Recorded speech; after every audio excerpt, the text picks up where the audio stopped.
Our special guest this week, one of the most prolific goal scorers in NHL history, Reggie Leach, the Riverton Rifle. 80 goals in one season. Joe Tilley's Great Canadian Sports Show coming up.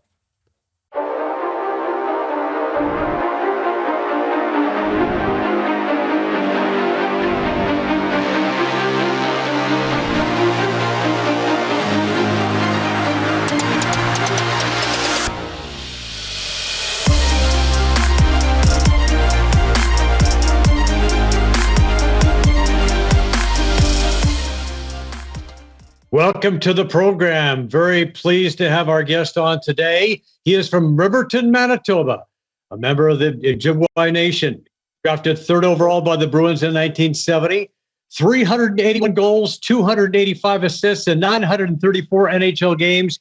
He played for Boston, Oakland, Philadelphia, and Detroit over 13 NHL seasons. He scored 61 goals in the 75-76 campaign. Played for Team Canada 1976, won a Stanley Cup with the Flyers, Conn Smythe Trophy winner, member of the Order of Canada, one of the best shots in NHL history, the Riverton Rifle, Reggie Leach. Welcome to the program, Reggie. Great to see you. Thanks, Joe. I've been following you around, and I'm pretty excited that you invited me to your show because I think you're doing a great job, and all the athletes that you have here, it's to me, it's very impressive. Thank you, Reggie. I'm very pleased and proud that you would heap that kind of praise on me. It's awesome. Thank you, sir. Coming from you, this is good. This is good. Let's talk about the book a little bit because I just finished reading it a couple of days ago. Reggie Leach, The Riverton Rifle, My Story, Straight Shooting on Hockey and on Life. Great read. Loved it. Enjoyed it immensely. And found out a lot about Reggie Leach that I didn't know. Like you were raised by your grandparents who were more like your parents. Was that a little bit confusing for you? Not at first. I think that, when I became, 12, 13, 14 years old, I think I finally realized who my dad was and who my grandparents were. I always thought that they were my biological mother and father, and at that time, it's things changed around, and I found out who, like I said, I found out who my dad was and stuff like that, and to me, it was probably the best thing ever happened to me. I got adopted by them when I was, I think, about 2 months old, and it changed my whole life around. So it's something that you can reflect back on, and it was a good thing. Right. I could see that the way things worked out for you, it worked out really well in the end, and you got a chance to connect with your mother later on down the road, in a sense, reconcile, and that was pretty cool. And tell us about that. It was. Here I am. I'm starting to make a name for myself in junior with Flin, Flon, and I can remember this.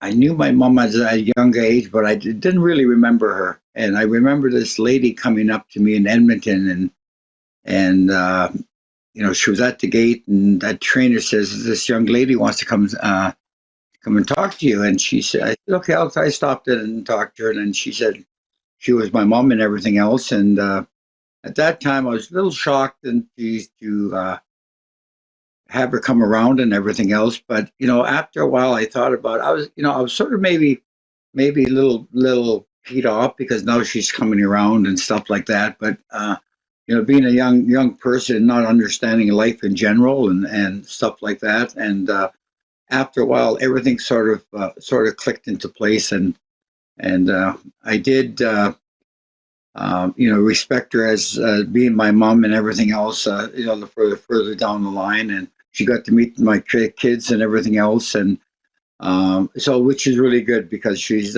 became part of our my family. At the end of my career and stuff like that. So it's something that life changes. I believe in giving people second chances in that, and the things did work out in the long run. So it's something that I think what she did as a young young woman and having me at a young age and giving me up for adoption.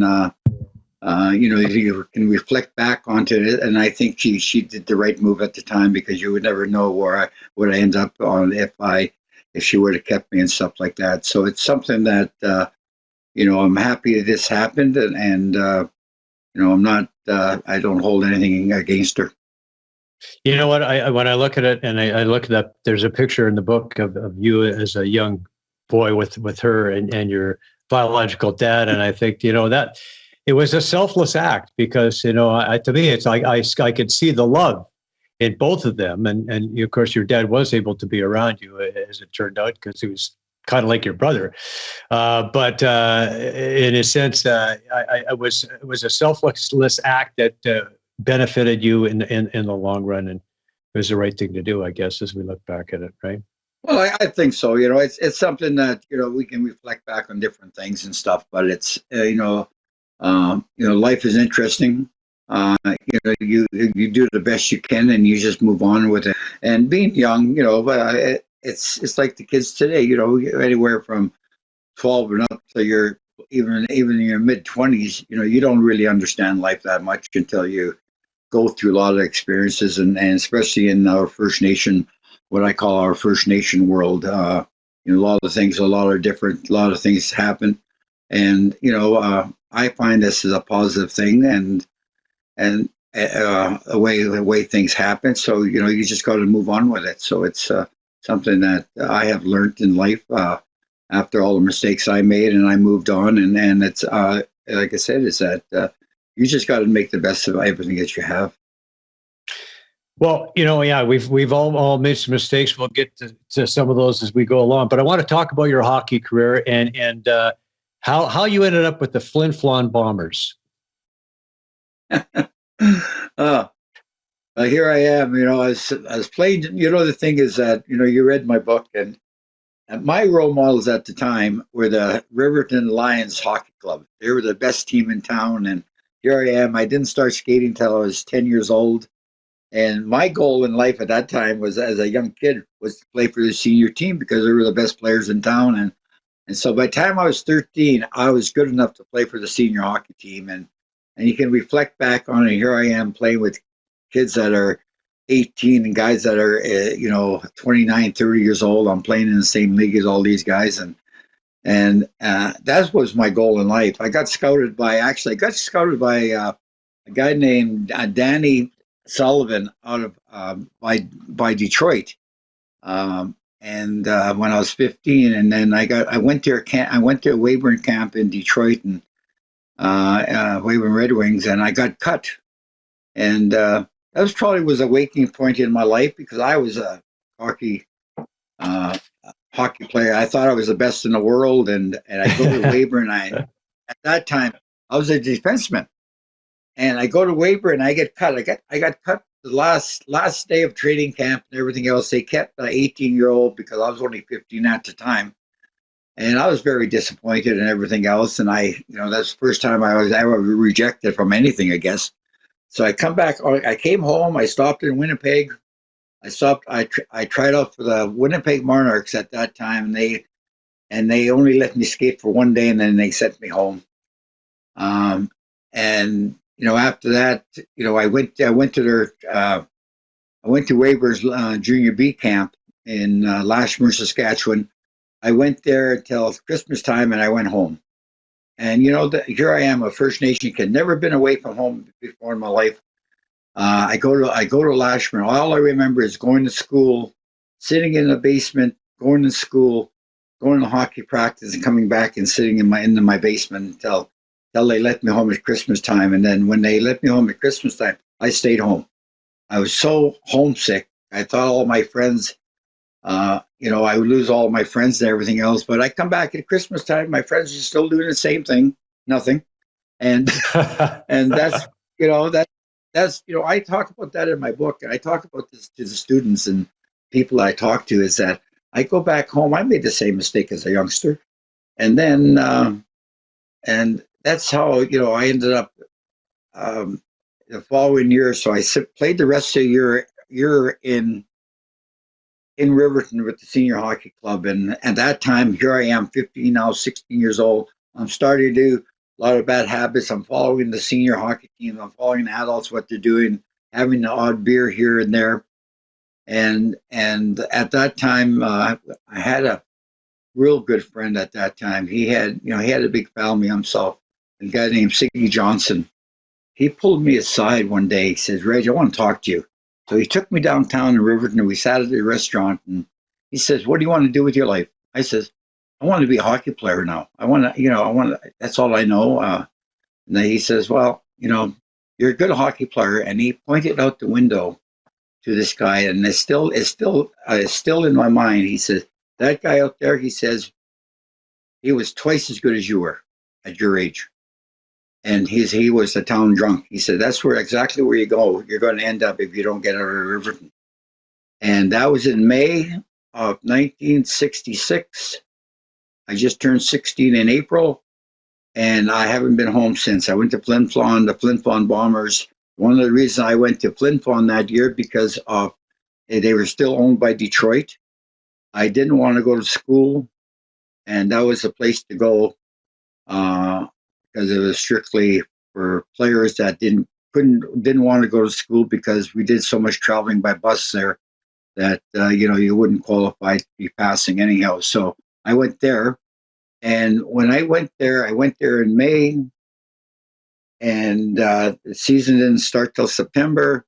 They found me a job there. I worked as a laborer at one of the construction companies, and they took a chance on me. They didn't know how good I was at that time, and I was there as a defenseman, and all I remember is that Bobby Clarke was from there. I remember the name because he was a top junior player, not junior player, midget player in midget A division, and we played in midget B division that year, and we had a good team in Riverton at that time, and so we go there, and I didn't have a clue what how things were going to turn out, and go to training camp, and everything turned around, and Patty Janelle was a new coach, and another reason I went to Flon is that they were the worst team in the schedule league at that time.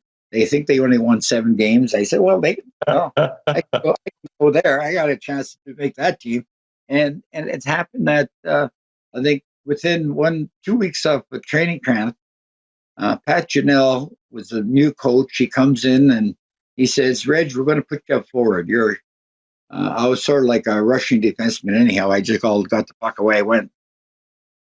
And that's how I became a forward. That the Pat Janelle moved me up, and I end up, guess who I end up playing with? Bobby Clarke, right? Right. And ever since then, everything sort of clicked into place, and that changed my whole life. That changed my whole life around, and like I said, you go back, reflect back onto Siggy Johnson that time, and then talked to me in the restaurant.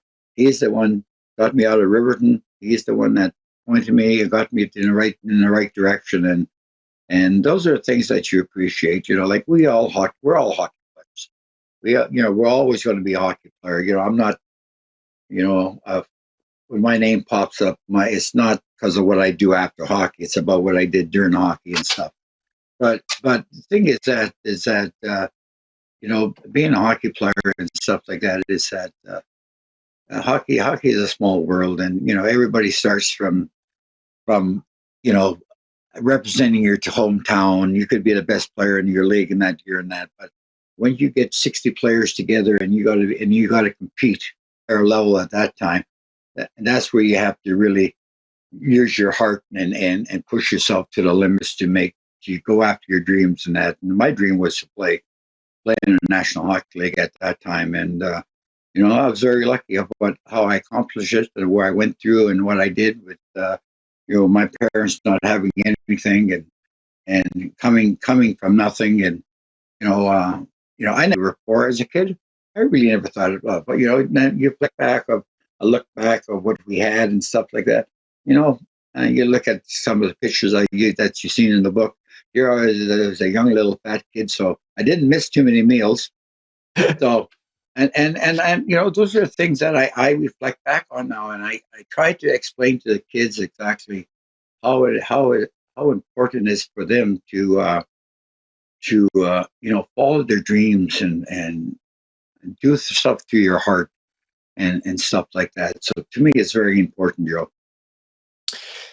Yeah, you had some help along the way, and you had some people to steered you in the right direction, like Siggy, of course, and Patty Janelle, who moved you up from defense to forward. It seems like a pretty good move because in 1 year you had 87 goals. That was a league record, and 131 points in 59 games. That must have been an enjoyable season for you. And playing with Bobby Clarke. I mean, tell us about that connection, you and Bobby, and how that came about. The first time I met Bobby Clarke is I was actually in Whitney Forum. I ran across him, said hi to him.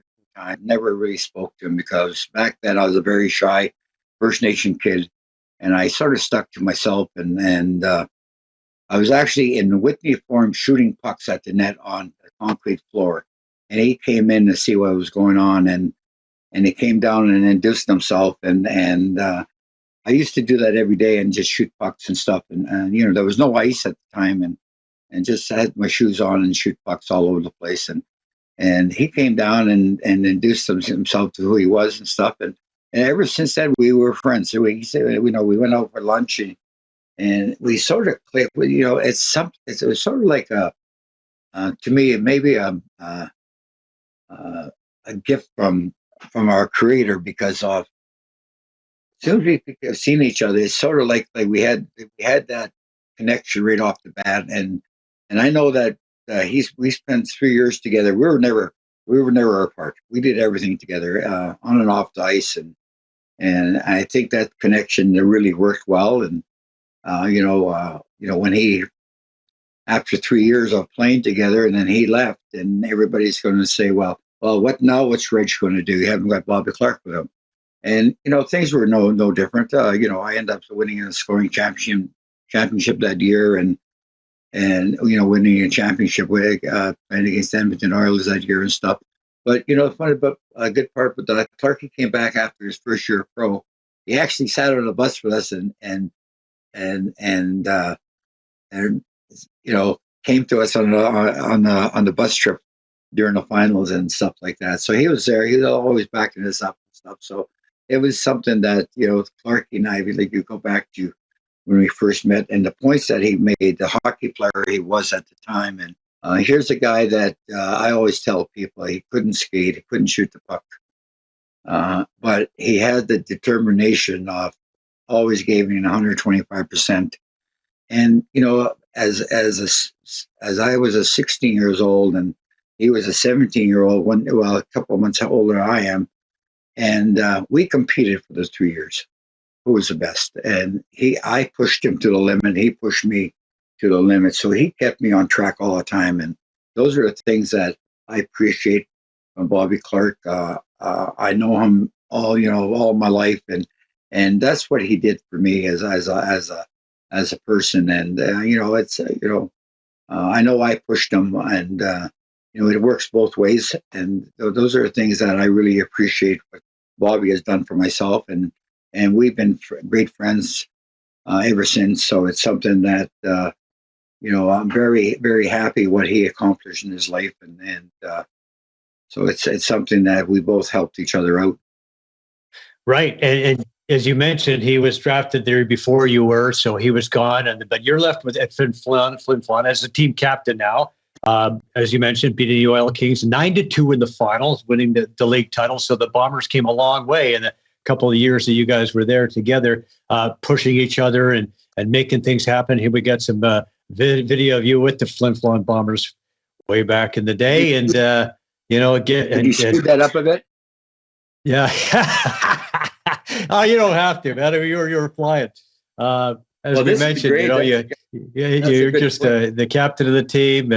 Some great goals, a great goal right here, and things were cooking in Flin for you. The things that you go back and you look at that the clip that you had there, and here I am, 16 years old, 17 years old. We went in from this the Manitoba Junior Hockey League the first year because we didn't have a league to play in the following year because the Saskatchewan Junior League wouldn't let Flin Flon Bombers in because they were so bad the year before. And then I believe that they started the Western Canada Hockey League a couple of years later, and it was back then it was the greatest hockey for the West. So it was good that we as players we just went along wherever we played with. We didn't care if we were outlaw leagues or whatever it was at that time, and we played. And those are the things that myself as growing up as a First Nation kid, there wasn't very many First Nation players in the Western Canada Hockey League or even the Manitoba Junior League.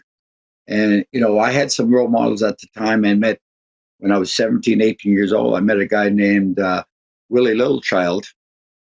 He was playing for the Golden Bears out of Edmonton at that time, and we became really good friends at a young age. And he was actually my role model. I think he's about 3 or 4 years older than I am, and I had a lot of respect for him. I heard about Freddie Zazakmus when I was that young, and him playing in the National Hockey League for a few games in the 50s, and George Armstrong naturally because he was playing with Toronto Maple Leafs at the time, and being a Métis and that I sort of followed the First Nation players and the Métis players at that time, and those are the ones that sort of pushed me to want to be where I wanted to be, wanted to go in my life, and that helped me a lot. Well, this is we have a clip from Patty Janelle, your coach in Flin Flon.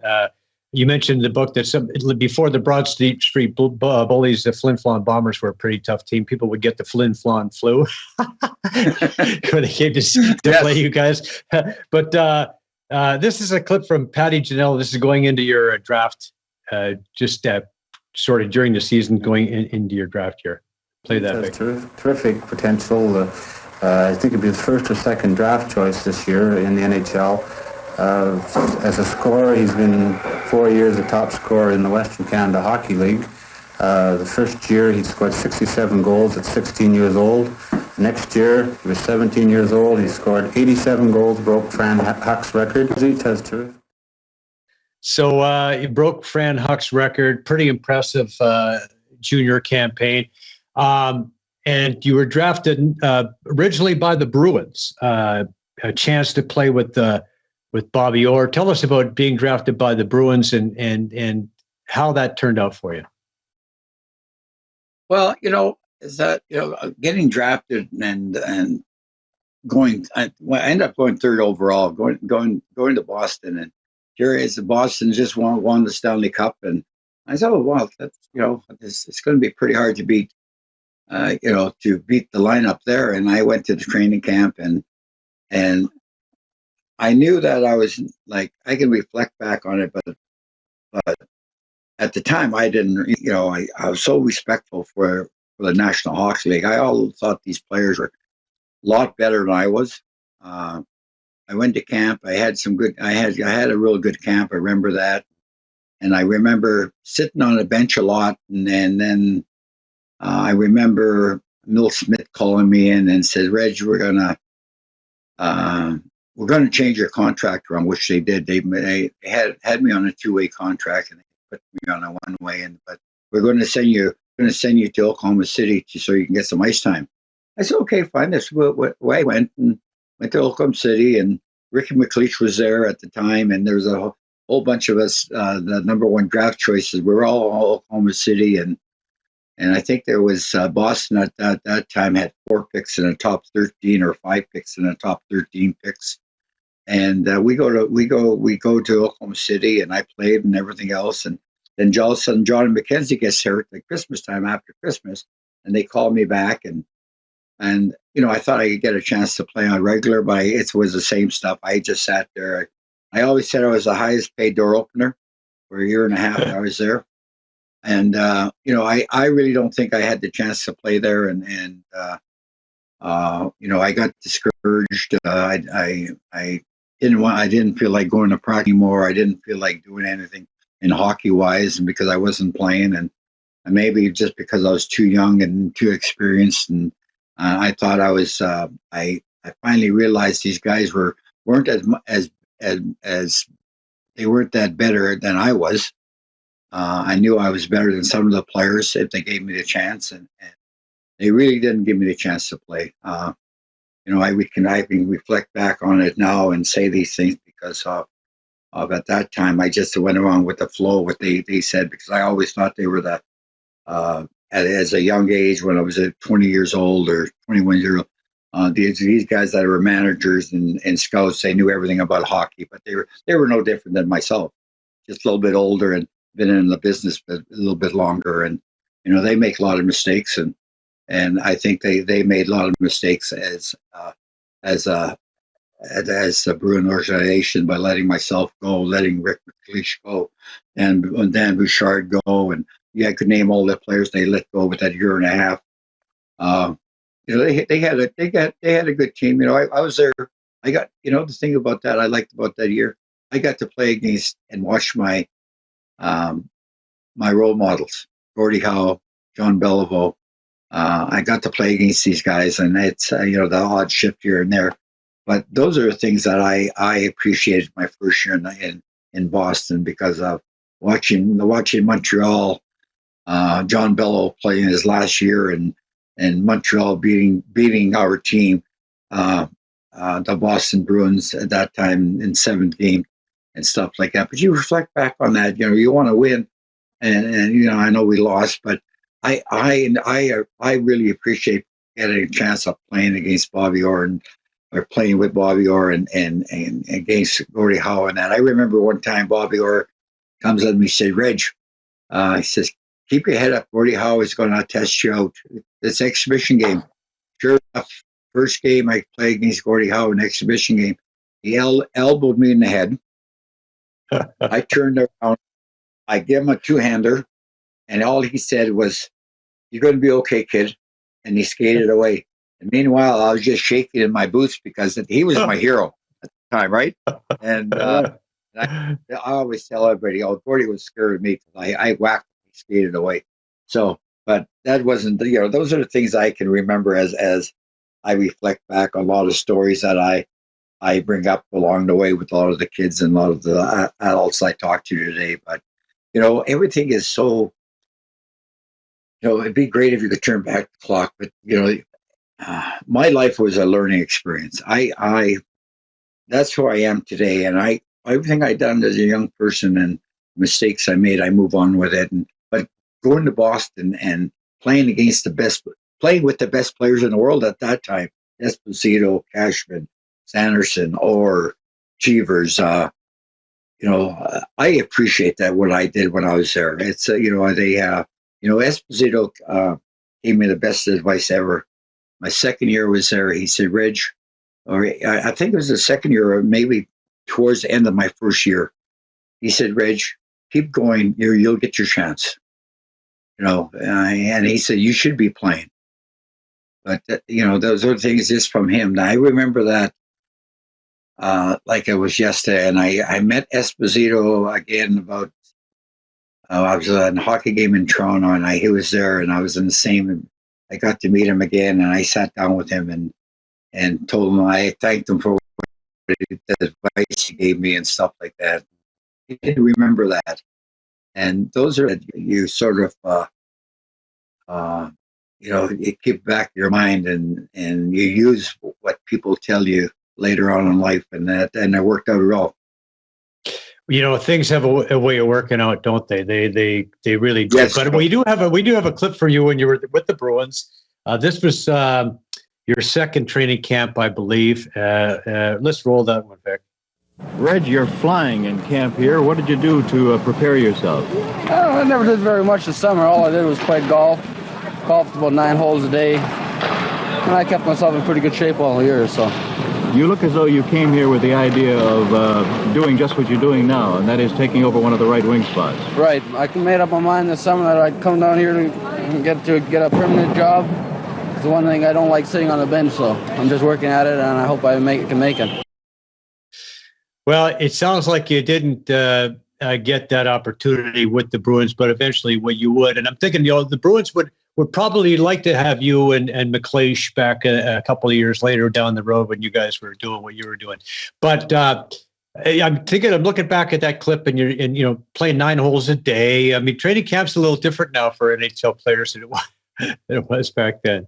Well, that's for sure. My God, I have a grandson that plays now, and he said, Grandpa, how did you guys train? I said, we didn't. We went to training camp to get in shape, and then I said training camp that time that started in September, and we probably didn't play a game until middle of October, and things is so much different now, and it's amazing how good of an athlete these guys are today. I enjoy the hockey today. These guys are so talented, and what they can do with the puck and the speed they have and the agility for everything that they do. It's amazing. But it's like anything else. I tell everybody is hockey changes every 10 years. I played hockey when it was rough and tough, and there wasn't too many calls on ice, and the way we played back then, and we played like that today.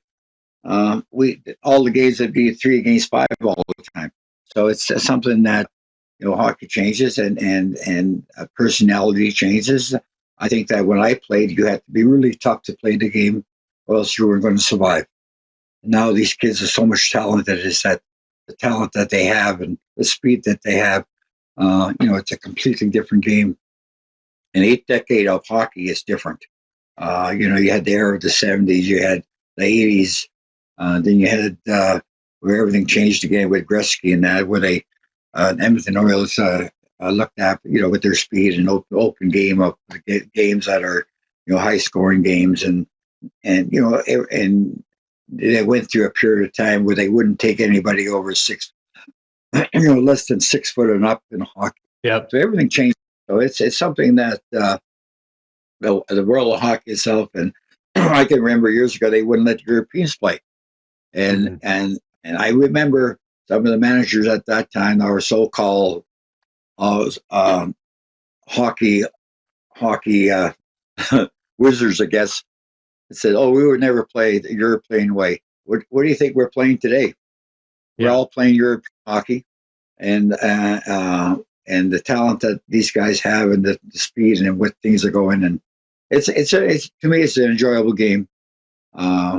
Way things are going right now. It's to me it's enjoyable to watch. Good goal scoring and everything else, and so it's something different. Okay, so I'm going to ask you, but what did you think of the final? Colorado and Tampa. I thought the series were really good. They're you got to give Tampa a lot of credit from even like I think they were struggling in a couple of series beforehand where they were losing a couple of games, coming back and winning.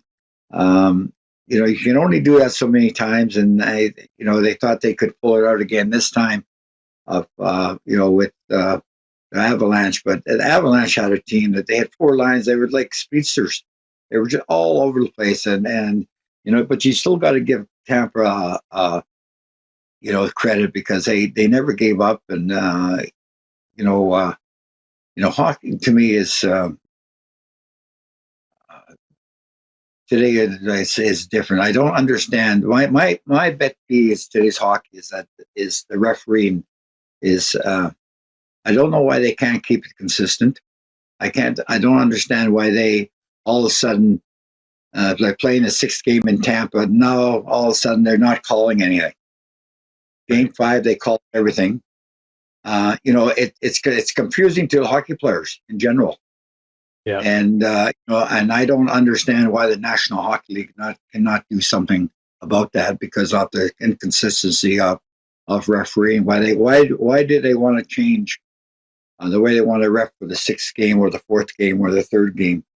And they should always try to keep it the same. I know it's tough. It's a tough job for them. Maybe they should put a couple more referees on. They wouldn't miss so many critical calls along the way. Right. Gets pretty crowded out there as it is, though. Well, and another thing too is that you got to give those referees credit too, because you got these kids going 30 miles an hour, and you got to keep track of 10 of them, and with only 2 referees, it's pretty tough. To me they still do a good job, and it's not a rewarding job that they do, so it's something that. You got to give credit for what they do out there. Yeah, well, they're doing the best they can with what they got. But I think as a league, I'm totally on board with you. As a league, they should discuss this and have a set way of calling games that is consistent, that doesn't confuse players from game to game and have no idea what's going to get called. I think in the playoffs, especially the finals, every goal should be reviewed. Doesn't matter what. Right. If there's something going on the ice, they miss. Call it. Have their 2 minutes look at stuff or a minute and go from there. I'm not talking about the coaches. I'm talking about the head office in Toronto or wherever they do the calling. If they see something that's wrong, call down and say this happened, and so. But it's something that they improved over. They've improved that situation over the years, and it's like anything else. Is that there's always going to be room for improvement someplace along the line. So, well, I want to talk about we didn't get to your career with the Flyers yet, which is what we all remember you the most for. And so you got traded to Oakland, Charlie O's team in Oakland, but then you were dealt to Philly and reunited with Clarke. Can you tell us a little bit about briefly about going to Oakland and playing for the Seals, and then your deal with Philly? Yeah, well, I was with Boston the second year, and I remember not being happy there, and I told them I wanted out of there, and they took their time, and I remember being in Boston, playing with Boston, and we're playing in Oakland that day, and it was trading day. So I'm back. We had our morning skate. I'm back in my hotel room, and my phone rings, and I knew I was going to be traded, and I said, "Well, okay, where am I going?" He said, "Well, we just traded you to Oakland." I said, "Okay." So I got my suitcase out of the room. I checked into the next room for the Seals, and I played against Boston that night. So I was happy about it. I got to play on a regular basis and stuff like that. And the thing about Boston, I never had a chance to play, 5 or 6 games. I mean, 5 or 6 shifts in a whole game. Always one or two a period. That was it. And I was very happy to leave there. I was happy because I knew I was going to get to play. And I know the team in Oakland when I was there, we missed the playoffs by the first year. First year I was there, we missed the playoffs by 1 point. And then the following year, the World Hockey League came in, and we lost 8 players.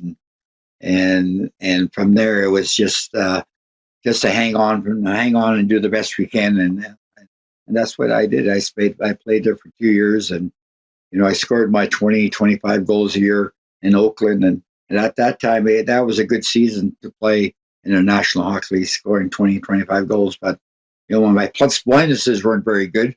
But, it was long. I would say that, it was a long season. And, you can reflect back on a lot of the negative stuff. But it's something that I take part of the blame, because I should have been a better leader in Oakland and stuff like that. And, because I was a great leader in Flin, Flon as a junior hockey player, and I sort of lost it when I was in Boston, because I lost interest in playing because I had never played. And when I got to Oakland, I thought I could get myself back into it again, and I did after a couple of years. Once I got traded again to Philadelphia Flyers back in '74, and that after they won their first cup. But the thing is that I could tell you a story that when Philadelphia was playing Montreal in, I believe it was '73-'74 season, They lost to Montreal in the semifinals. I was actually Gary Young was my general manager at the time. He said, "Reg, do you want to get traded to Philadelphia?" I said, "Gary," I says, no, I'll stick it out with you. You're the one that got me here. That's you. You had you were positive what I could do here and stuff. So I'll stick the rest of the year out there. I could have got traded to the Philadelphia Flyers in 73, 74, and I stuck it out and stuff like that because it was the World Hockey League changed a lot of people and the money wise and stuff like that. But I always wanted to play in a National Hockey League. I could have went to Edmonton at that time at a bigger salary and stuff. And but then when I got traded to Philadelphia Flyers in May of the year that they won the Cup, that's when everything sort of lit up with me. I talked to Clarke. Clarke called me and says, "Well, we traded for you. We got you." And so that was good. And then I remember I interviewed that Clarke did on I'm not sure the TV, or he said, "Oh, Reggie scored 45 goals for us in a bad year." And my God, at Christmas time, I think I only had 4 or 5 goals that year. But the thing about that, Joe, is that I had to change my whole thinking about hockey again. I was never used to being having a system, a structure, practice, being on time, being part of a whole team. Everybody had to be one person, as a team. And those are things I had to learn again, and practice and learning certain plays and practice day in and day out, doing the same drill, and not being in shape for 2 years and getting in shape again to play the game. And all that stuff all came together, and I finally realized, oh my God, I got a lot of work to do here. And I remember only having 4 or 5 goals at Christmas time, and then after the Christmas break, then things started to move for me, and I ended up with the 45 at the end of the year. But those are things that I had to, get used to of everything there. You did it as a team, not individual. You went out with the wives. You went for dinner with the wives. Went out after practice with all the players, and not just 1 or 2 your favorite friends. And it's always a team. It was a team thing. Going on the road, you stuck together as a team. Whatever happened on the ice, you stuck together as a team. Those are the things that I had to rebuild myself back to what I used to get used to in Flin Flon when I was playing junior hockey. And those are the things that changed for me, and that was the hardest part to get used to again. How much of a role did Fred Shero play in that? Bringing you guys together as a team and instituting that team concept. Well, talking to other players and stuff like that, everybody had to buy into the system. I think that Fred had, my opinion is, I think Fred had a little bit to do with it. I think that mostly it was Clarke, because I think Clarke I remember him as a junior player. We always wanted to do things together as a unit, as a team, on and off the ice. And I think he brought that from Flin Flon when he went to Philadelphia as a young hockey player, and naturally, him and Mr. Snyder hit it off right away. So I think that he had a lot of these fresh ideas for Mr. Snyder of how to get the Flyers on the right track, having a tough team, of not getting beat up by other teams in the league, and that's what happens. But that I think that Clarke had a part of that, because that's the way we played in Flin Flon. And having 2 good lines and having everybody else, being a tough team, everything, and that. And I think that's a part of my opinion is part of what Clarke brought to the Philadelphia Flyers, and it worked at that time because it's the way the hockey was played. Well, he was the face of the Flyers, and I'm sure he had a lot to do with you coming to Philadelphia, of course. And you guys formed the LCB line, Clarke and you and Bill Barber. And what a line that was. 141 goals in the 75-76 season, NHL record at the time. You still hold a lot of records yourself, too. But, that line was phenomenal. One of the best lines probably in hockey history. Well, I believe so. I think we're still probably the top 20 lines that ever played in the National Hockey League. The thing is that Clarkey still was the main guy there. We'd be behind in the game, and he would say, "Okay, guys, time to go to work." And away we went. And it was easy to play with Clarkey, and same as Billy, because Billy and we always laugh about it. We say, "Clarkey, we're going to dump the puck, and you go get it. We'll get it in position." And 90% of the time he would get the puck. And the thing with us, as Billy, as myself, is that if you ever watched a lot of clips of myself, I never went into traffic. I never went to where I should have been.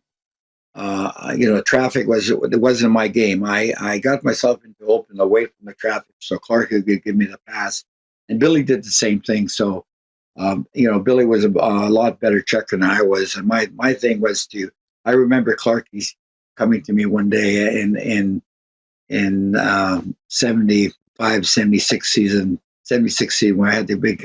He said, "Reg, don't even worry about the back checking part of it or the checking of it. Just score goals for us." And that's what. Okay. So I listened to him better than I'd listened to Fred Sherrill and them, because Clarkey knew me better. Clarkey knew me better, and Billy got to know me quite well after a while. And I remember after coming off that 80-goal season, I always sort of I never regretted it, but the following year, now Fred Sherrill says, now he comes up to me, pulls me in the office one day, he says, "Now we want you to start back checking and stuff," right? So I said, "Okay, fine, I can do that too." I go down, so I dropped down to 40 goals or 42 goals the following year into 30s and that, and my plus minuses weren't any better than I was a plus 79 or in 1970.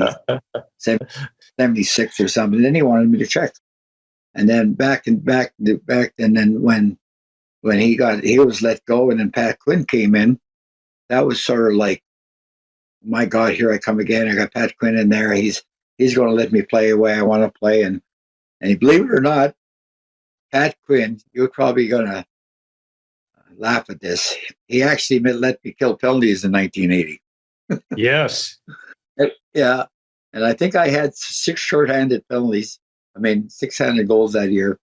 And, he got me involved with the game, and I ended up scoring 50 goals, even as a penalty killer and stuff like that. And that's the first time I ever did that in a National Hockey League. And that made my year. That was probably the best year of my life, 1980, with Pat Quinn, because Quinn was a player's coach, and I really liked Quinner and stuff like that. And so it's something that things change as they go along. So it's something that Joe. One thing I don't understand with the National Hockey League is that you got all these young players that come out of the junior leagues. So let's say, for example, they get this one kid there. Kid scores 100 goals in junior hockey, and all of a sudden, when they want to bring him into the National Hockey League, now they want to make him into a checker. Uh-huh. They want to change him completely. So why don't they just draft a checker instead if they wanted to check instead of a goal scorer? There's not too many great goal scorers in the National Hockey League right now. Some the good ones, but all these players that are there, there's a reason. There's a reason why they score goals. There's a reason why they can put the puck in the net. And, give them the opportunity to do their thing, and that's the thing. When I played, I got to watch the best goal scorers in the world. I think, I got to play against Bobby Hull. Guy Lafleur was one of the best. Mike Bossy was amazing. All these guys that I had to compete against, because we're both all right wingers, and for me to be a second All-Star sometimes, and it made me proud, because I'm just here I am, just as good as Guy Lafleur and those guys and stuff. And you reflect back on that, being a First Nation kid, where I came from, and what I'm all about and stuff like that, and things I have accomplished at that time.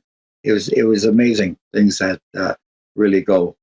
That's what I'm really proud of, the people that I played against, and what I seen when I was there. Well, you've been an incredible role model, no doubt about it. And you were right there with those guys. I want to talk about that 75-76 season. 61 goals in the regular season, 19 more in the playoffs. Now, the 19 goals in 16 games, record that may never be broken. You scored in a record 10 playoff games. That's probably never going to be a record that's broken, including the overtime winner in a game against the Bruins right here. As the puck comes in, I think it comes off the boards, and there's Reggie, boom, in the open ice, finding that. And that was, another great record you had in that same series, I believe. You scored 5 times against the Bruins in one game. And that's a record that's definitely, hard to beat, put it that way. What a night that was when you scored the 5 goals against the Bruins. Tell us about, that night, what you were feeling, what was going on, and how good did that feel to score against a team that really kind of gave up on you? Well, the thing is that, I always had a sort of a grudge against the Bruins for not, not giving me the chance to show them what I could do. The first overtime goal here that I got from back the net is that it was sort of as a set play with, believe it was Jimmy Watson had the puck, and he sort of screwed up on that play. So he was supposed to wing it around the net, around the boards to me behind the net, but he shot and it came off the bounced off the back end and came out where I came, and it was easy tuck in. But the 5 goals that night is that I got, it was unbelievable because of I don't think I had that many shots. I think I only had 9 shots in that game, or 10 shots, and I got, believe it or not, I got 3 goals on a backhand, and those are one of the games that Gilbert, I had his number all the way. Mm-hmm. It seemed like that every time I shot, it went in, it went through his legs. It was something that impossible angles and stuff like that. And I was always taught to, as a goal scorer, is that hit the net, doesn't matter what, hit the puck towards the net. And those are the things that I did at that time, is I just kept on moving stuff around and getting to the right spot. And if you ever watch some of those clips, especially that goal, I don't stay in the crowd. Like I said, I stay away from the crowd. I move in, and I always came up late for passes, and Clarke knew that. And so it was something that at that time it was just one of those moments that everything went in. So it's something that I always said that the year of 1976 was sort of like a Roger Maris year for me. Yeah. Scoring 61 goals and going on with the playoffs. But the playoffs part is that I used to tell my wife at the time, I says, I think I'll get a couple of goals tonight, and she'd shake her head and move on. And the thing that I sort of changed my habits in the playoffs. I used to have my afternoon naps, but at home I would probably work in a yard and get ready to go to the rink around 4:00 and stuff like that. And that worked out better for me, not to be tired or to me it didn't seem like I was tired going to the rink. And those are things that people change up differently. Everybody has their own habits, right? On game day, people sleep, do stuff, and then that. So it's everybody has their own, what do you call it? Superstitions, quirks, I guess. Yeah. I never game time. I used to never get dressed till we were on ice at 6:55. I would start getting dressed at 6:45 and be ready to go. And a lot of people would stretch and everything else. And Billy Barber and I would never stretch. We maybe get our hands together with our fingers and stretch our fingers, and away we go. Stuff like that. So everybody did everything differently. So I shoot X amount of pucks each day, and like myself, I had a routine during practice all the time, game day, and I would have 5 sticks ready for me, marked from 1 to 5. But those are the things that you reflect back on, and everybody, at that time, you made your own sticks, you made your own curves, and at that time, the league was really strict on how big the curves were and stuff like that. Right. And you try to cheat all the time. Well, not cheat. We adjusted our sticks Push the limits. once in a while. Yeah.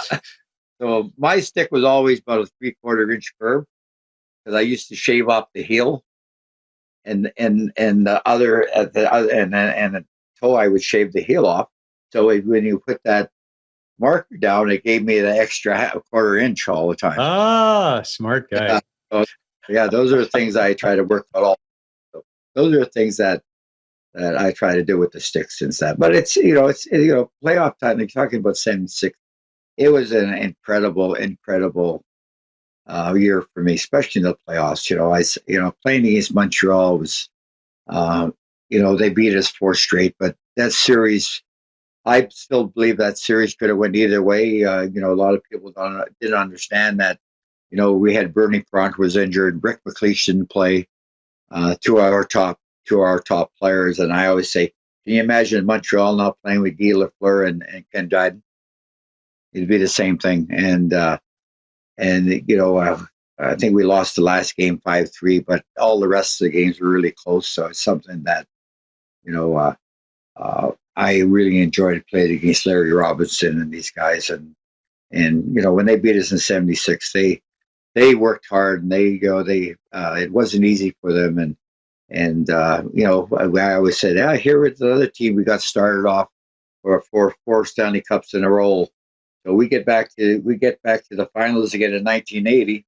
We get beat by the Islanders. They go 4 years in a row. So we always gave them a jump start to get that 4 years stretch going all the time. So yeah, well, you guys certainly could have been there. And despite the fact you lost in 4 games, you were still named the Conn Smythe Trophy winner, and first time that the player that wasn't on the winning team won the Conn Smythe. I mean, what an honor that was for you. Well, the thing is that I'm the only forward to ever win the Conn Smythe Trophy on a losing hockey club. That's a big long sentence. I got to keep it rolling. Mm-hmm. So got it. But you win something like that, you don't really, at the moment, you don't really appreciate because you just lost, right? Then you get back. When I retired, and you reflect back on all the things that we've done as a team and things I accomplished I always say, as a First Nation hockey player. It's amazing of the things I have accomplished in hockey, and from where I am, and still holding records today that Gretzky couldn't break when they had the great teams, and I reflect back on that, and the days for hockey players, and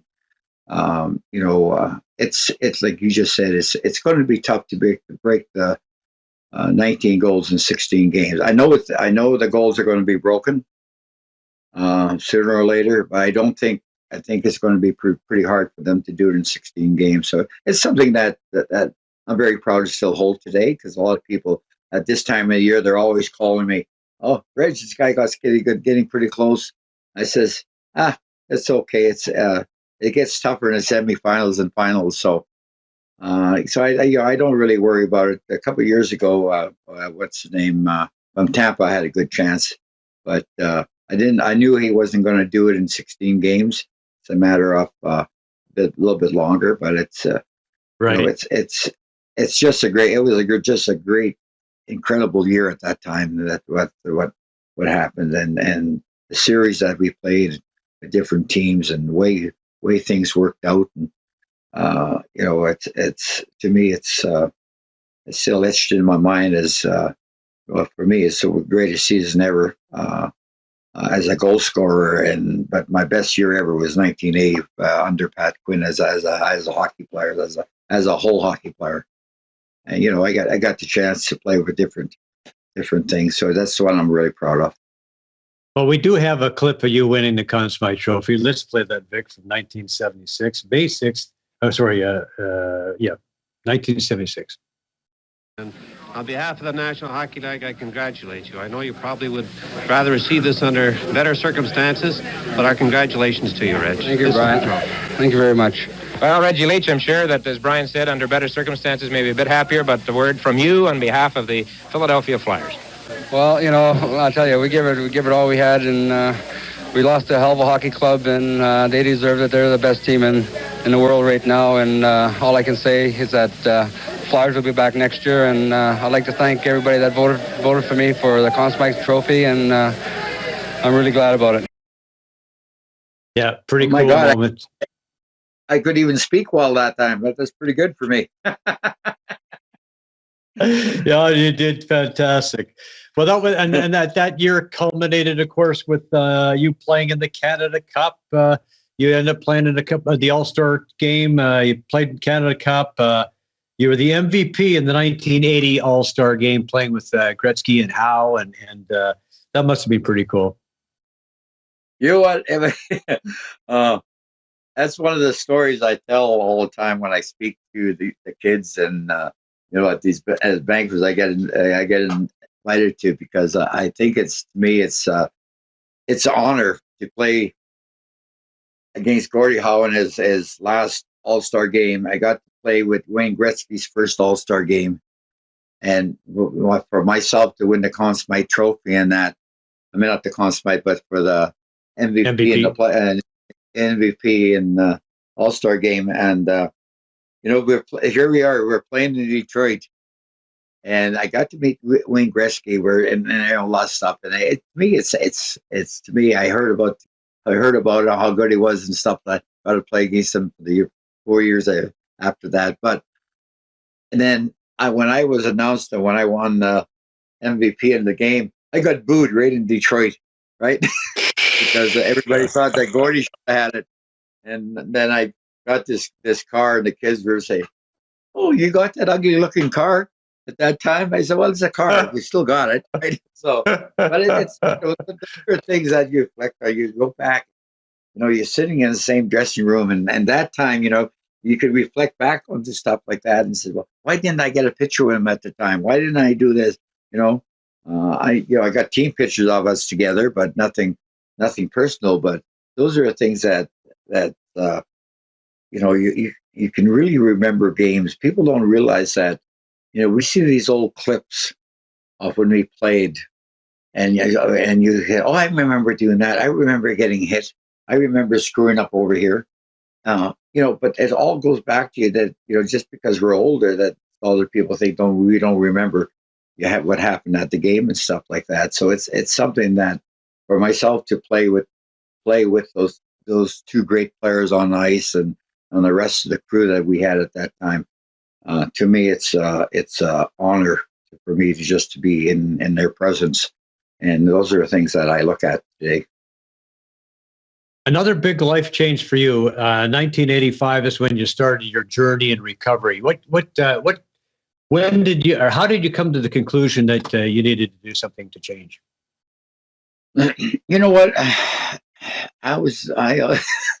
I sort of laughed that year. I says 1985 is always the best year in my life. I says I got divorced in 1985, and everybody looks at me and says, "But the best thing is that I quit drinking in 1985." I think the thing, Joe, is that people don't realize that being an alcoholic and not realizing that you were really, I was that bad.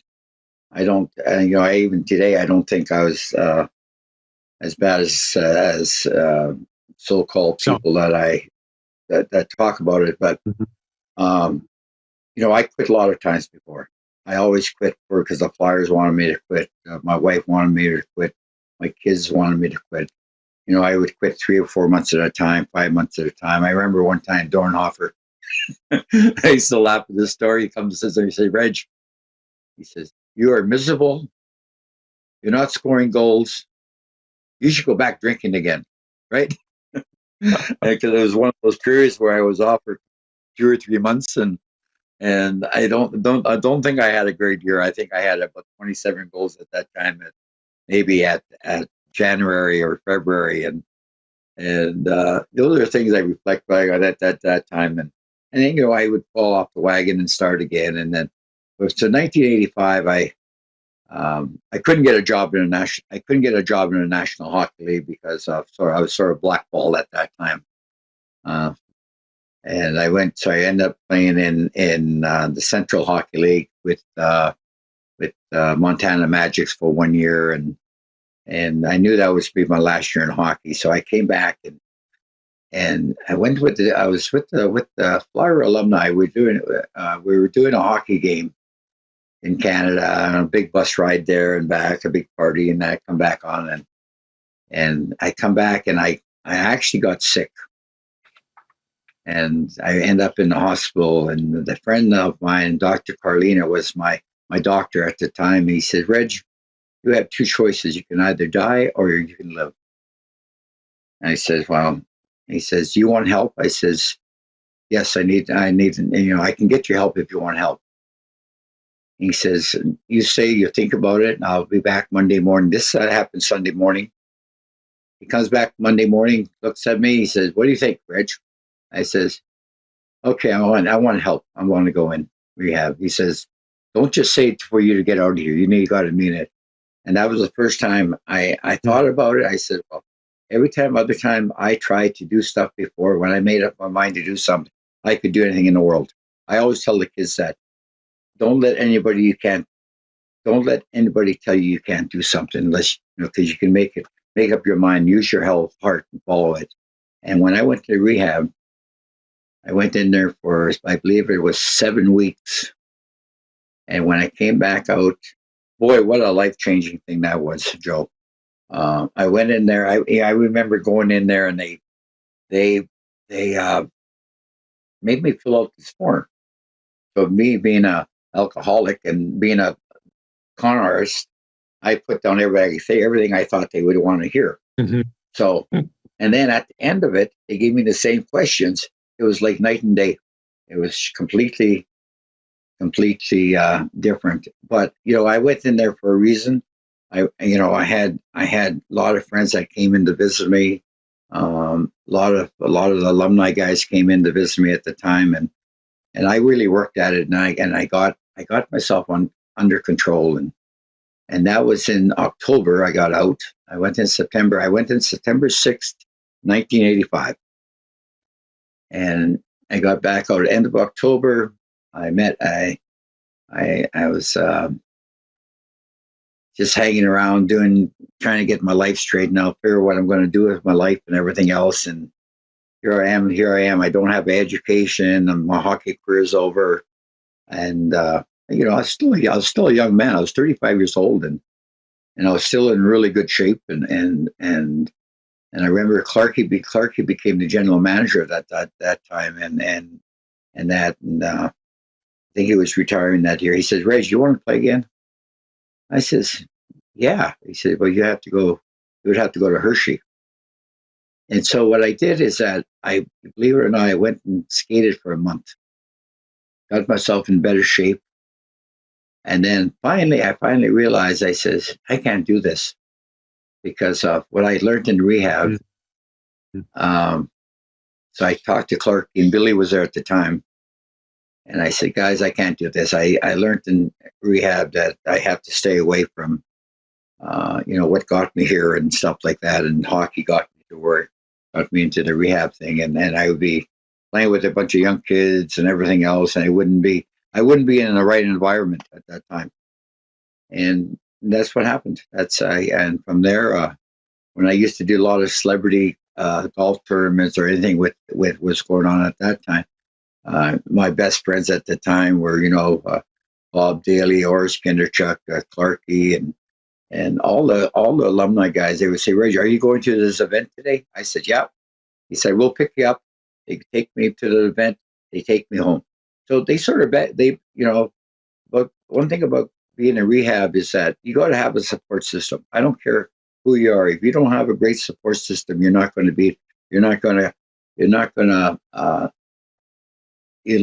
to get any better. And those are the things that I had at the time. I had Burning Front around at the time. And so every event I went to, they were there. They watched me. They made sure I got home.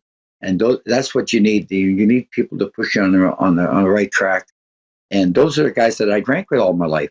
And those are the guys that actually babysat me and put me in the right direction. And I give all these guys all the credit in the world for helping me out for those 2 or 3 years that they were around, and after that, it was. I always said that the second and third year coming out of rehab is the hardest because your thinking is back. You say, "Oh, I can go into the bars now. I can hang out with my friends and stuff. Oh, maybe I can have one beer now." But you can't do that because of the way that alcohol and drugs works. That's one of the things I have learned. One is too many, and 1,000 is not enough. I went to rehab 7 years later, and it was the same thing. You got to change your playmates, and but there are people who are good friends who are there for your best interests, and those are the people that you can rely on and trust. And of course, my social circle changed as a result of recovery, the people that I hang around with today are a lot of them, vast majority of them probably are in recovery. So it makes a big difference when, you put yourself in that environment, as they say, when you stay in the center of the herd, you're less likely to get picked off by the lions and the hyenas on the outside. Right. Yeah. Joe, is that, I was very lucky at the time. Like I said, I got divorced in '85, and I stayed single for 10 years. But the thing with that is that when I come out of rehab, I learned a lot of things. I learned about who I am, where I came from, where I should be, and I remember national chief at that time was Phil Fontaine, and he called me back, and I used to do a lot of things at that time, going to Canada, doing stuff, and come back home. And he said, "Reg, you should talk about your addiction." And at that time, I said, "Well, I really, really wasn't sure if I wanted to." And I said, then he finally talked me. I went out, and you know what? I was the worst speaker ever. I used to write stuff down, and as like, okay, I can follow a script and stuff. But it was just terrible. It was sort of like embarrassing after a while. And finally I said, well, a friend of mine said, "Rich, just speak from the heart. Go out there and speak from the heart and get your message across." And that's what I do today, is that I don't write anything down. I know where I want to go with stuff. And I can talk for, believe it or not, Joe, I can talk for hours. And I go and I can go in the direction. I know what I want to say, and those are the things that I got to give Phil Fontaine at that time the credit for pushing me on to where I should be doing, helping my people in general at that time. But it's not just my people. I like to help everybody. It's not just the First Nation people. It's everybody that needs to be helped, and a little push here and there. And that's who I am today. So, well, I know that you've had a great influence on the First Nations community for sure, and the community in general. I know you've talked to kids all over the place. You've been an inspiration. We've had Ted Nolan on the show. You've been an inspiration to him. You've been Steve Beaupre, a good friend of mine, and who's also been around a long time in the sober community. But you. And you're reaching out to the First Nations community. I know that we've heard a lot about the effects of residential schools in the last little while, and that's probably has a lot to do with the way that kids grow up in the First Nations community, with the lack of self-esteem, that generational thing. I want to ask you if you have any ideas on how we can all of us make this better. How can we can make this right? You know what? It's really hard. We're all different generations, and I was very lucky. I didn't end up in a residential school and stuff like that. I have heard horrible stories. My experience at residential school was with Freddie Zakamoose and I. We were sitting in a rink one day, and we got talking. With just me and him in a old rink in Saskatchewan, in an empty room. We sat there for an hour and a half, and he was telling me stories about him being in a residential school, and he's in one side of the residential school for 10 years, and his sister's on the other side of the residential school. It's sort of like a building split in half. And he didn't even know that she was there for 10 years. And the thing that the kids go through, or what I've seen on TV, and what I have talked to different elders along the way and stuff like that, it's to me, it's a terrible, terrible things that was going on. And you know what the dark heart me about it is Joe, is that people that don't believe that this happened, and that really gets me. There's so many people in Canada and Ontario and our higher government that they don't believe that this stuff happened to us, and that's what really gets me. And I have learned a lot about what's going on in life over the last 15, 20 years of the government and all this stuff, and how things happen, and how they,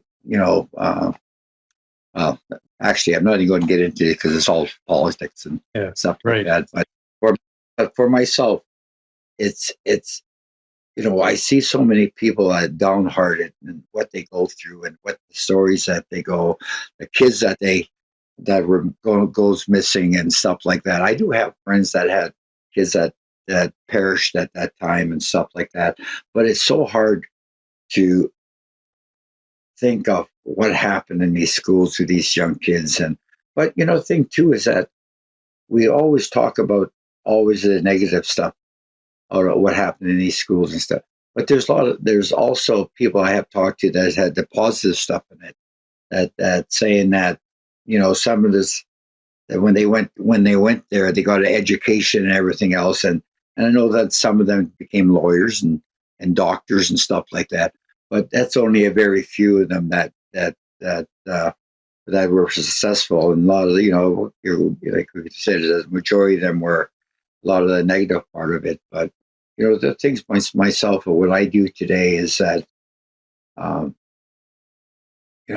what I've seen and what I hear of stories on and stuff, is that it's hard for me to speak about it to different people, because I really don't know that.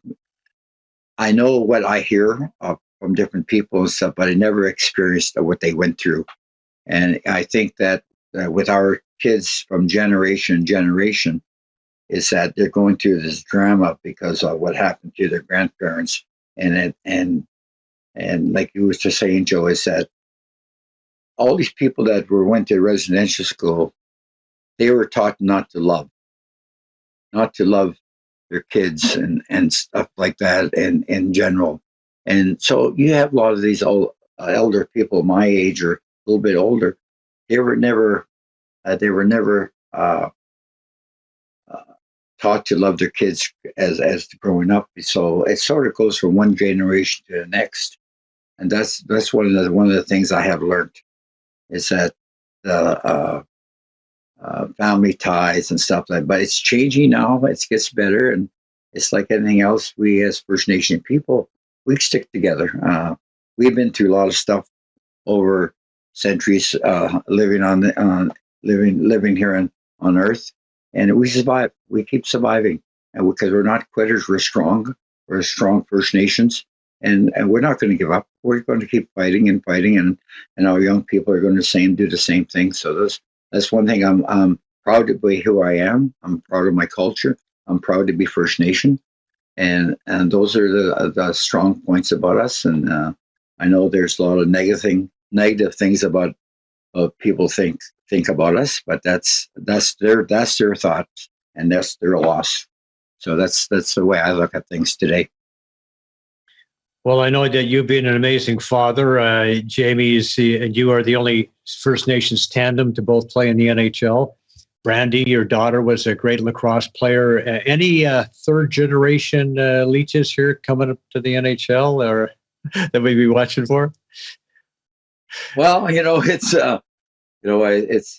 here I am. I actually have my family down here at the lake today. Brandy lives in Austin, Texas. Her two kids came down. Her husband, Jaden actually just got that's her daughter, 18 years old, just got a scholarship to Eastern University in Michigan, I guess, for a lacrosse scholarship.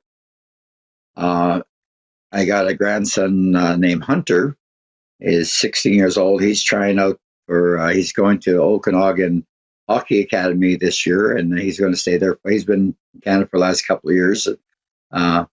he's a big boy. He can shoot the puck really well, and I just hope he just keep working at it and everything else, and I hope everything falls into place. And then I have Jamie's son, Jax, is. I think he finally realizes that his grandpa played hockey and played well at it and stuff like that. And he just turned 13, and I remember watching him last year before, and he didn't care if he got the puck or not. If the kid wanted it, he said, "Oh, take it." Away he went. But now it's a different story. He got it in his head that that's his puck and nobody can take it away from him. So he's starting to get the knack of hockey. Yeah, so which is good. As long as the kids are healthy and they enjoy what they're doing, and if they're successful at it and turn pro at it, it's a bonus. And those are things that what life's all about today is to do the best you can and move on with it.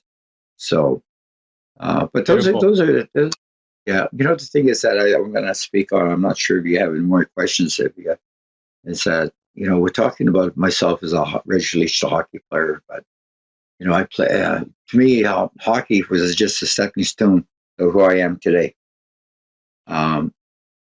Hockey, I learned for all my mistakes. I made all my bad choices. I learned from them. So when I got out of hockey, I got out of rehab, and moved on with my life and started doing what I'm doing today. I am more proud of what I have accomplished today after hockey than in my hockey career. Mainly because of I'm helping a lot of people now. I'm helping a lot of not just only First Nation people, but people in general across the country. I got to speak at the UN so far. I got to speak in Australia on a couple of things with the kids, and those are things and speaking in these First Nation communities and seeing the elders and going to Philadelphia and doing like card signings, and you have these adults come up to you and tell you all about the Stanley Cup that we won and stuff. I says, he told me what I did. I said, I don't want to know about myself. I know what I did. You know what I did. I want to know, where were you when we won the Stanley Cup? What made you come to the parade? And you got to make. To me, it's very important to make people important. It's not us that are important. It's the people that surround us are important people. And those are things that we as hockey players and that we have to understand, that is that, the town of Riverton where I grew up, those are the people that made me successful. It wasn't myself. Those are the ones that would back me up as a young person. And that's one of the reasons why I give back so much to the community today, because those families in that town, they're the ones that sort of pushed me in the right direction. They're the ones that had confidence in me when I was 10, 11, 12, 13, 14 years old and in my junior career, and kept me going. And I think it's very important for us to get that message across to everybody. We as hockey players, is that we need to give back. We got to be in the public. They're the people that made us.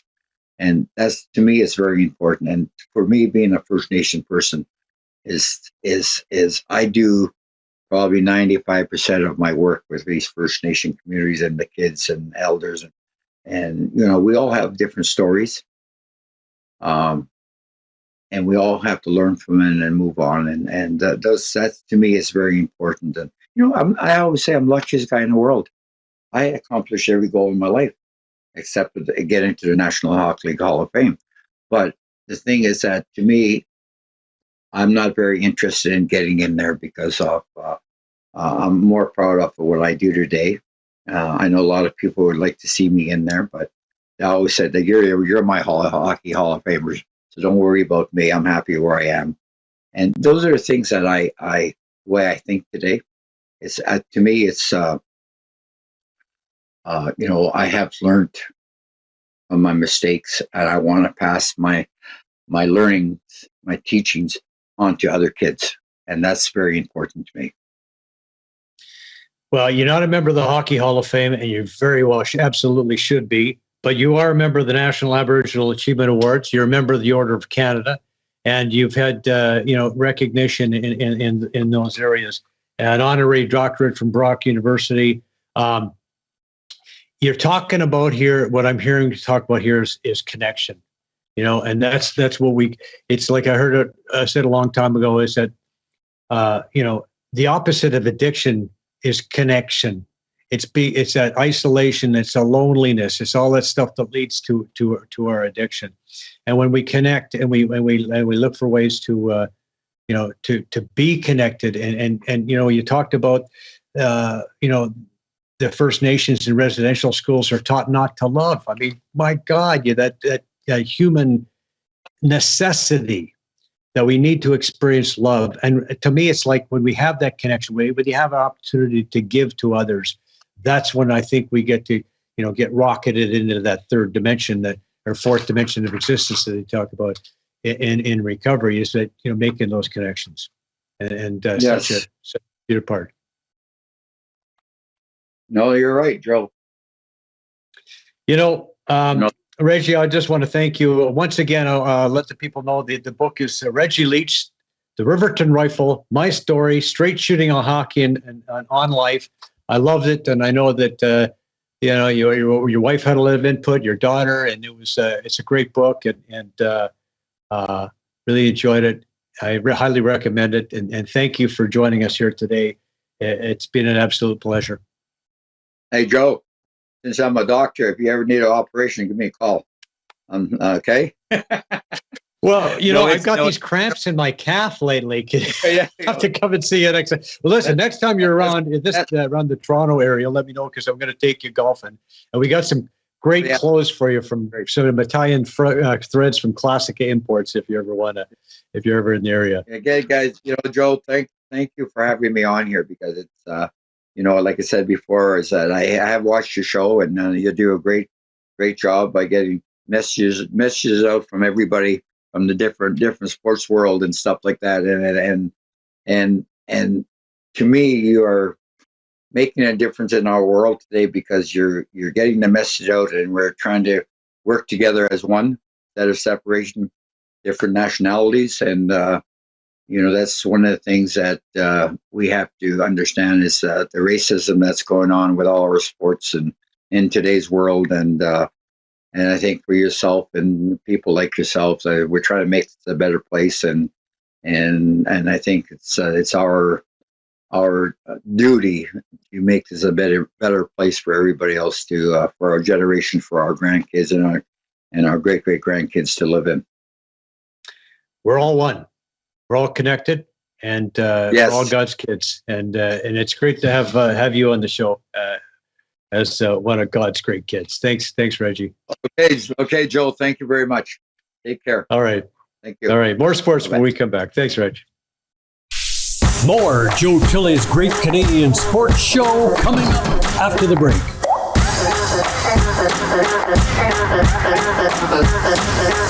Sports! Guests on Joe Tilley Sports receive a gift certificate from Classica Imports. Top of the line imported men's clothing. Check out the Classica Essential Collection now. Go to shopclassica.com.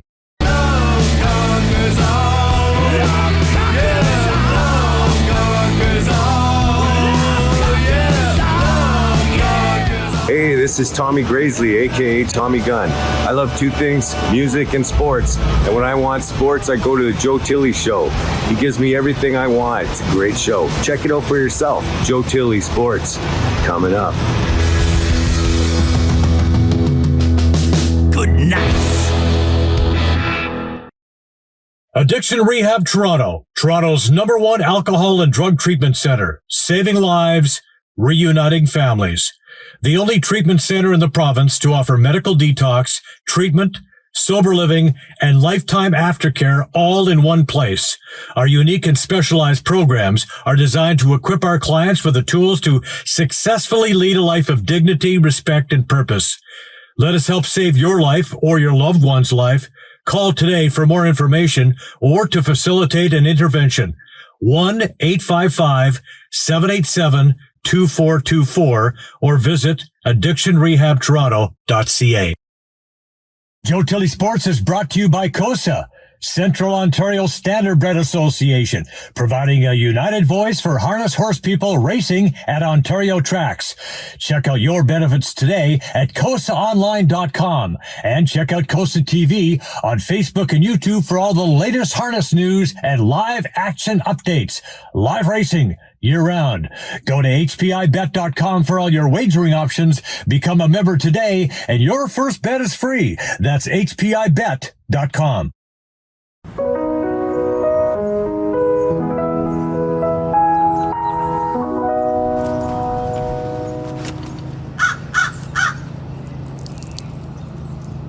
Do you know why that happened?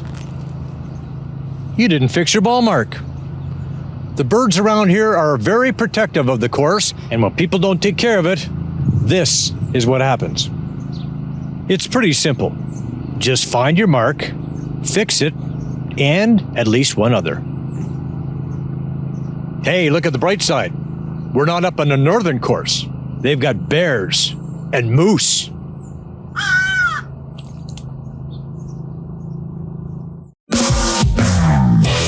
Visit moregolf.ca today. You'll find everything a golfer could need, from balls, gloves, and clubs to custom fitting opportunities and training gear. Go to moregolf.ca and get $20 off your first purchase of $100 or more. Just enter the promo code JT Sports.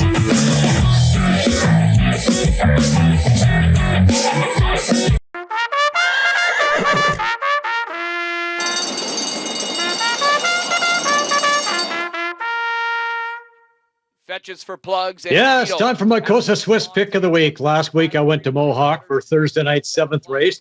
I took Twin B Raptor, who went off at 10-1. He was in the hunt, but couldn't find any room down the stretch. Cheeto, the 6-5 favorite, driven by Trevor Henry, held off a hard-charging Katie's bet. Twin B Raptor had to settle for third. It was a $14.30 exacta. We didn't get a piece, though. This week, I'm back at Mohawk for Thursday night's $156,000 second leg of the Ontario Sires Gold Series for 3-year-old filly trotters. And I'm going to take the number 7 horse, James McDonald, and Adair Castle. Also, I like the exactor 167 and the triactive box 167.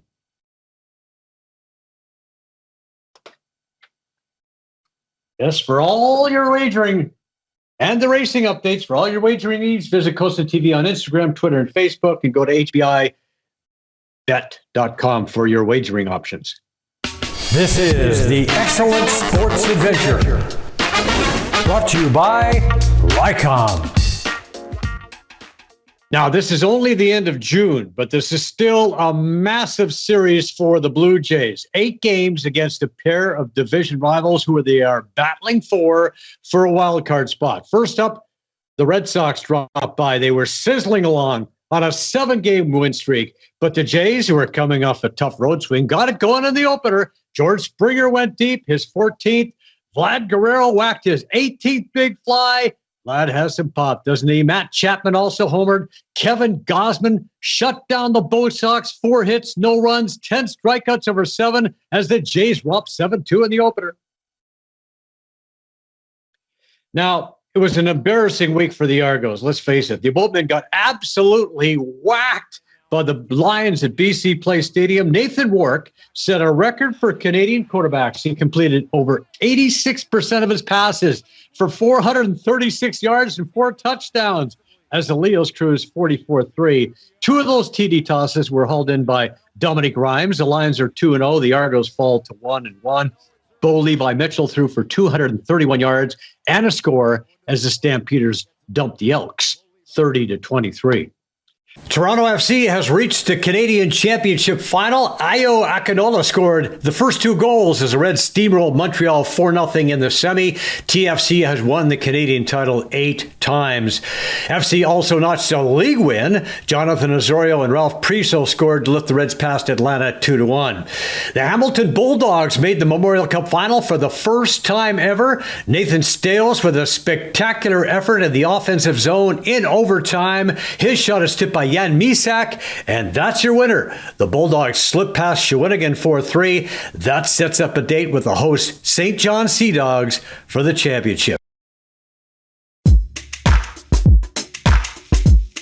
Today's environmental tip: keep your drinks in reusable containers.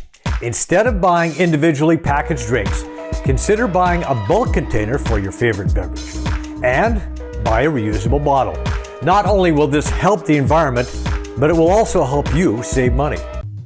Rycom, passionate people who turn complicated business problems into simplified technology solutions for public and private sector real estate, properties, portfolios, and enterprise customers.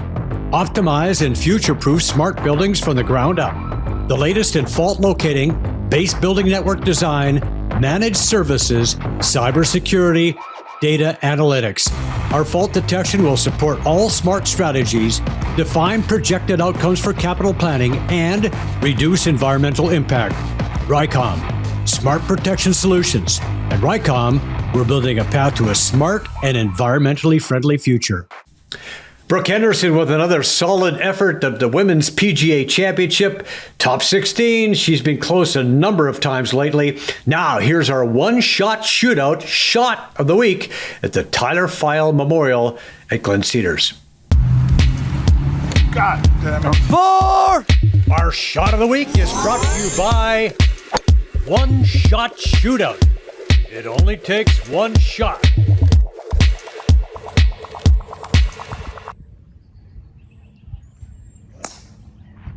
Oh, that could be good. That's on the dance floor. Oh, get on the mat. Get on the mat. All right, very good. Very good. Here we are. The one-shot shootout hole. Pennyclare Tilley sticking it on the green. We want to thank all the folks who make this show possible. These are friends, trusted business associates, and all-around great people. I highly recommend them all. A reminder, the show is available on iTunes, Spotify, Breaker, Radio Public, Google Podcast, and Pocket Cast, as well as the Spanglish Network, Zingo TV, and Buzz TV Live. Also, you should really check out our YouTube channel. There are past shows there, weekly sportscasts, all kinds of cool segments. Like and subscribe. You know what? It's all free. Thanks once again to Reggie Leach, the Riverton Rifle, for being on the show. Thank you for watching. We'll see you next week when Yvonne Cornway, the Roadrunner, drops by. We'll see you then. Joe Tilley's Great Canadian Sports Show is brought to you by Brian Gribben Insurance Planning, helping you solidify your financial future. At BGIP, what we do that's unique in the marketplace is we show people how to spend and enjoy their money in the early years of retirement without the fear of running out. Also, we're able to do this without you having to change financial advisors. Please look us up at bgip.ca today. Let's book a 30-minute phone call to see how we can bring value to you and your family in your planning. Call Brian today for all your retirement needs. We did. 905-686-5678.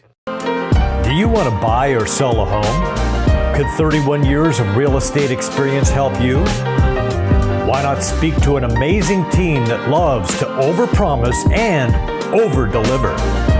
Aldo has a tremendous team of experts on staff. They are committed to making your next real estate transaction smooth and comfortable.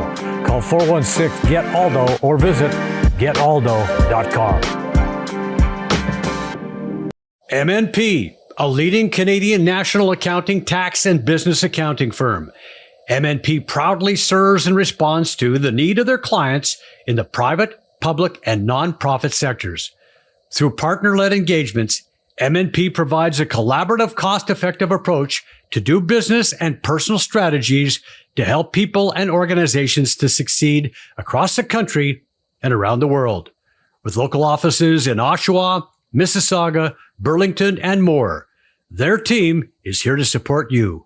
Visit mnp.ca today to learn more. The UPS store in Brooklyn wants to help your small business thrive. We offer shipping and more, like our pack and ship guarantee. Plus, we offer graphic design services, fast digital printing, secure document shredding, and mailboxes with a real address.